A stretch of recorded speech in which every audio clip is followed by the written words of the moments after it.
Los Angeles turned into a battleground this morning. Police, city crews, and federal orders clashed head-on with activists who chained gates shut, screaming to stop a sweep of one of the most dangerous homeless camps in California. Guys, fires had already scorched the area. Propane tanks were stacked like bombs, and families nearby had been living in fear for months. For years, politicians allowed this chaos to spread, but not anymore. Under President Donald J. Trump's direction, the order came down: clear the camps, restore safety, and end the endless cycle of crime-ridden tent cities. Their response? Riots in the streets. Protesters fought to keep the encampments alive while communities begged for help. And just hours later, Trump signed a very historic VA mortgage rescue bill, cutting through years of gridlock to keep American veterans in their homes. Two major moves, one president, one message. This country's priorities are shifting away from the chaos, away from the corruption, and back to citizens and heroes who have earned their place first. Drop an amen in the comments down below if you support President Trump's mission here. So today I want to go ahead and break down exactly what happened in LA, why the protests turned explosive, and how this brand new VA bill is shaking up the system from top to bottom. Guys, what you're about to hear, this is going to make you question everything you thought you knew about this crisis. If you appreciate the news updates, hit the like button and subscribe. I appreciate you folks. So Los Angeles woke up to chaos this morning. On Oxnard Street, just steps away from the 405 freeway, a sprawling homeless encampment that's been called one of the largest and arguably one of the most dangerous in the San Fernando Valley finally met its breaking point. For months, families that are living nearby have been trapped in a nightmare. Fires breaking out in the dead of night, propane tanks stacked dangerously close to tents, random violence spilling out into the sidewalks where children used to ride their bikes. It was horrible. Basically, businesses were boarding up their windows, trying to protect their companies, and residents, they just stopped going out after dark. It wasn't safe. So everyone was asking the same question: how long is this going to be allowed to go on? So today, the question finally got an answer. Backed by President Trump and his new federal order, city crews and LAPD officers moved in with a plan to clear the camp once and for all. But the minute that the cleanup teams approached, protesters, they came out of nowhere. The protesters surged in. I'm talking gates were chained shut. The tempers flared. City workers trying to make the area safe, they were shouted down as if they were the enemy. I mean, go figure, right? It was pure chaos, not because law enforcement was out of control, but because activists refused to let the community reclaim its own streets.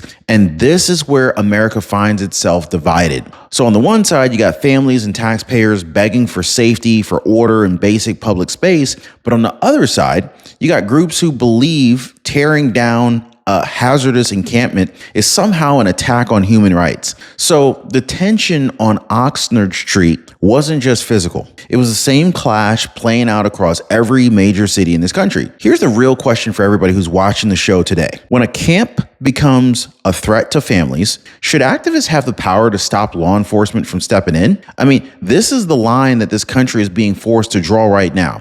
So let your voice be heard. I want to read what you guys are saying. Now, most Medicare plans, they have fine print that hides fees and restrictions or limits that you just don't see until it's too late.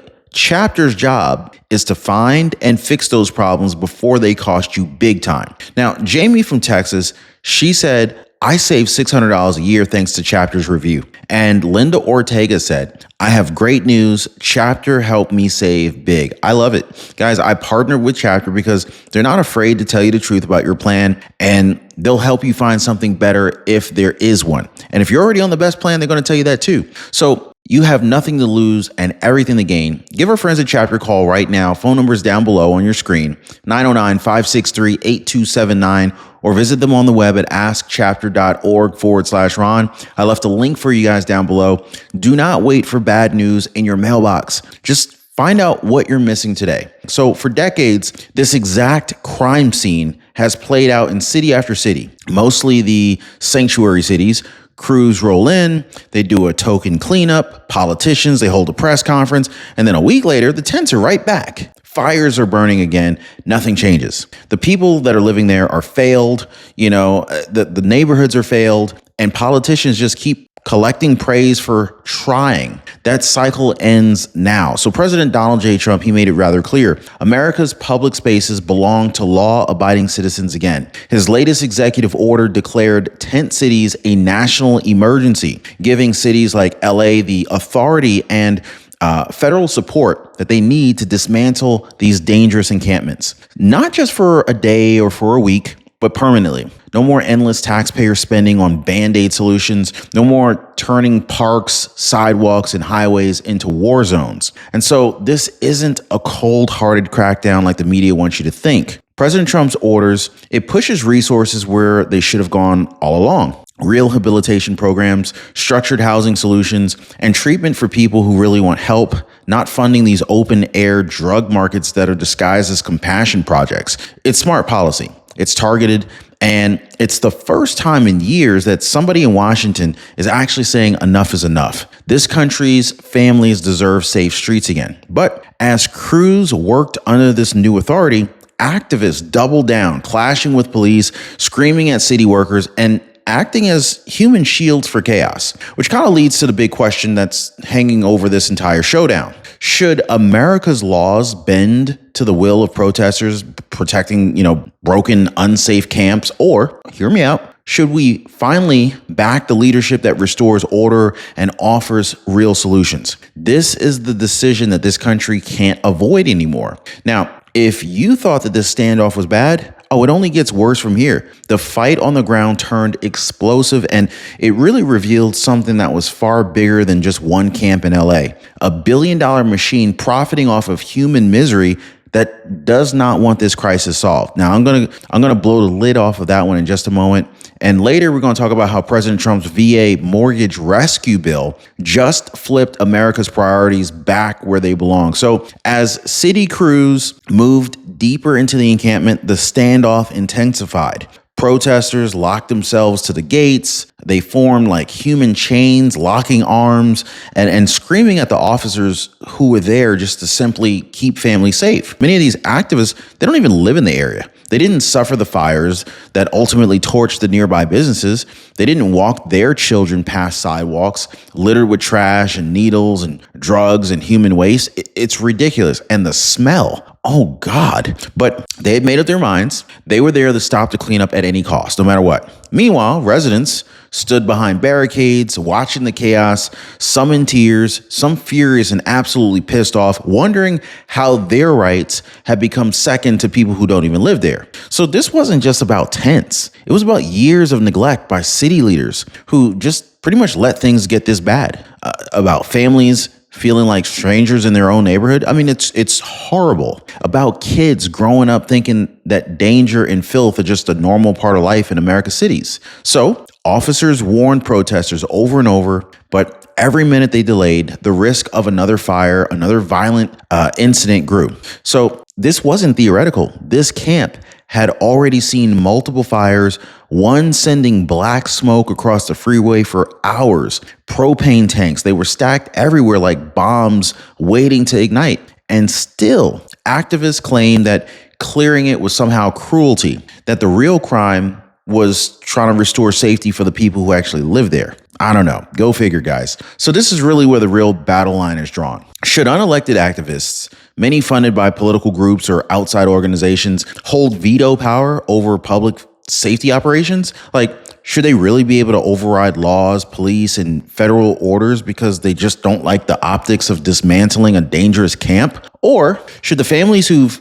paid taxes but built lives here and begged for help finally get their streets back? This is the choice that's playing out in real time. And this is one that America just cannot ignore anymore. So let's be clear. This wasn't just about compassion or protests. What unfolded on Oxnard Street, this is tied to a multi-billion-dollar machine that has been thriving off of human suffering for years. And they call it homeless outreach. They call it housing initiatives. They call it progressive compassion. But the truth is, this crisis, it's a cash cow for nonprofits, for contractors, and city politicians who just don't want it solved. So here's how it works. billions and billions of dollars pour into these big cities every single year to fix homelessness. The money funds studies and endless task forces, tiny home villages that cost more than real houses, and overpriced hotel programs. It's ridiculous. You got nonprofits collecting huge paychecks, politicians patting themselves on the back for quote unquote caring, and yet the tents never go away. In fact, they grow because solving the problem would dry up their money pipeline. It's not about fixing the crisis. It is about keeping it visible enough to keep the funding flowing. And so this is why you saw protesters out there today. Many of these groups, they were connected to the organizations that profit when the problem looks unsolvable. Clearing the camps permanently, connecting people to treatment instead of tents, this cuts straight into their bottom line. So they don't want that. And President Trump's order, it is a direct threat to that kind of system. He's not just clearing sidewalks. He's cutting off the gravy train that's been bleeding taxpayers dry while turning once beautiful cities into dangerous, unlivable zones. This is why the pushback is so vicious. It's not about protecting people. It's about protecting power and money that's tied to failure. So Trump is the first president to break that cycle. And that's why these activists and these political insiders are furious. The question every viewer right now has to face is this: do you stand with a system that profits from misery, or do you stand with leadership that finally puts results, safety, and citizens first? So while this battle raged on the ground in LA, President Trump was across the country making history for America's heroes. Hours after this sweep, he signed a VA mortgage rescue bill that could save thousands of veterans from losing their homes, which is a rather stark contrast to the priorities of the past. The fight for who this country stands for, its heroes or its chaos, this is about to get even more personal. I'm going to tell you right now. So while LA was boiling over with protests, another battle was being fought and won in Washington, D.C. For years, veterans, men and women who sacrificed everything for this country, they've been losing their homes to foreclosure. I mean, they slept in their cars, under bridges, and yes, on the very sidewalks where illegal immigrants were handed hotel keys and free meals. This disgrace has been a stain on the promise that America made to those who served. That changed today, folks. Just hours after the LA sweep, President Donald J. Trump just signed the VA mortgage rescue bill. This is a landmark piece of legislation that delivers immediate, real help to veterans that are at risk of losing their homes. So this isn't just another hollow promise or some long-winded task force. This is direct action. It gives veterans emergency financial assistance, refinancing options that banks can no longer deny, and crucially, it's fully paid for. Not 1 cent adds to the national debt. In fact, this is leadership that keeps its word and it does it responsibly. So President Trump tied this big moment to his larger mission to end veteran homelessness nationwide. His administration has already opened housing centers for homeless vets, slashed the wait times at the VA hospitals, and restored the VA choice and VA accountability programs that corrupt bureaucrats dismantled under previous leadership. Veterans who were mistreated or left to die in a broken system, finally, they have a president who fires those responsible and actually gets results. So can I get an amen for that in the comments, guys? Now, today's bill sends a very clear message. The people who risk their lives for this country, they're no longer going to be pushed aside while others exploit the system. Trump has ultimately flipped the script on America's housing priorities, forced everyone to confront a question that we should never have to ask. Why did this take so long to put veterans first? But if you really want to know why it took this long, I mean, just look at what's happening in sanctuary cities across this country. California Governor Gavin Newsom teaming up with LA Mayor Karen Bass, they're letting all of this just continue to take place and destroy the great state of California and major cities like Los Angeles. Veterans are forced to sleep on sidewalks or lose their homes. Illegal immigrants are being given hotel rooms, free food, legal aid, and in a lot of cases, priority access to shelters that was supposed to protect our own citizens first. So this is not compassion, it's chaos. And it's one of the main reasons homeless encampments have exploded in cities like LA. And of course, Mayor Karen Bass is not doing anything to stop it. It's also exploding in San Francisco, Chicago, and New York City. Resources are drained, laws are being ignored, politicians pander to people who don't even believe that they don't even belong here legally, all while ignoring heroes who fought for the flag that gives them the power to make those decisions.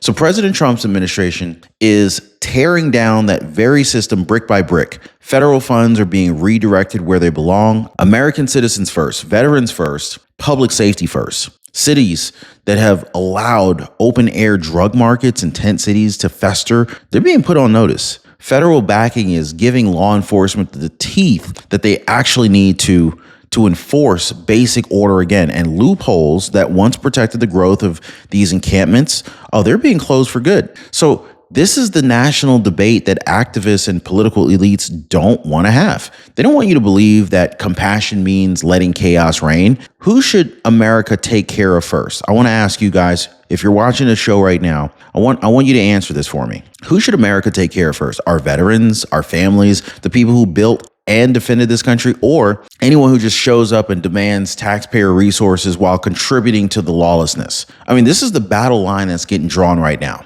And so after everything that we've seen today, from the violent protests, defending tent cities, to a historic bill saving veterans' homes, this fight is no longer abstract. This is a direct question for every American that's watching this show right now. In the next few moments, I'm going to be asking you to choose which side of this fight you stand on, because this moment right here, this really defines where our country goes next. So after everything that you've already seen, this isn't just a headline. Obviously, this is clearly a test of where we stand as a country.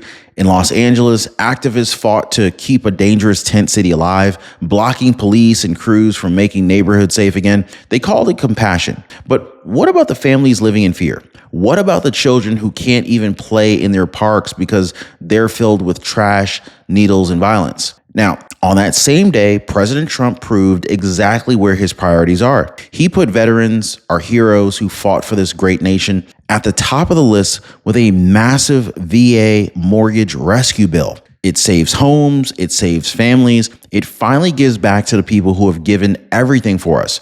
So here's the choice that's staring every American in the face. Do we keep letting these activists, career politicians, and failed policies control our streets, flooding cities with chaos while veterans sleep on the sidewalks? Or do we stand behind a president who's willing to take a little heat, who's willing to take some action and put citizens and heroes first again? Now, if you're fired up about what just happened, YouTube thinks that you're going to absolutely love the next video that just popped up on your screen right now. It dives even deeper into the chaos that politicians do not want you to see and the moves that President Trump is making to stop it. Click that video next, and let's keep this conversation going. We're just getting started.